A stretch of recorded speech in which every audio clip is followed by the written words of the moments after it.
దేవుడు అంటే 2వ అధ్యాయంలో సహాయకుడైన నన్ను మరచి నీకు నీవే బాధ తెచ్చుకుంటావు. నీ దేవుడైన యెహోవా నిన్ను మార్గంలో నడిపిస్తూ ఉండగా నీవు ఆయన విసర్జించడం వలన నీకు నీవే బాధలు తెచ్చుకుంటావు. దేవుడికి భయపడేవాడు ఎవరున్నారు? బయలుదేరులన్నా భయం లేదు, దేవుడి సన్నిధన్నా భయం లేదు, దేవుడి సంవత్సరంలో క్రమాలన్నా భయం లేదు. నామకార్థ క్రైస్తత్వాన్ని అవలంబించుకొని బ్రతుకుతూ ఈ లోక ఆచారాలను విసర్జించకుండా ఈ లోకపు అలవాట్లను వదులుకోలేక వాటిని కలిగి జీవిస్తూ ఎంతో మంది దేవునికి దూరం అయిపోయి బాధ తెచ్చుకుంటున్నారు.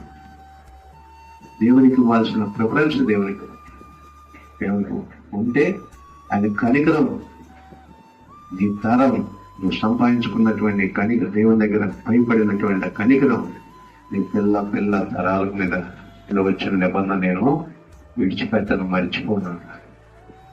జ్ఞాపకం చేసుకునేవాడు ఆయన నిబంధన. మన పితలను బట్టి జ్ఞాపకం చేసుకున్నాడు, యేషోవును జ్ఞాపకం చేసుకున్నాడు, దావీదును జ్ఞాపకం చేసుకుంటాడు. దావీదు జ్ఞాపకం చేసుకున్నప్పుడల్లా నా పితరులు నీ పితరులు చేస్తున్నటువంటి వాగ్దానాన్ని నేను మర్చిపోవటం అంటున్నాడు. నేను మర్చిపోయేవాడిని కాదు. దేవుని స్తోత్రం. హల్లెలూయా.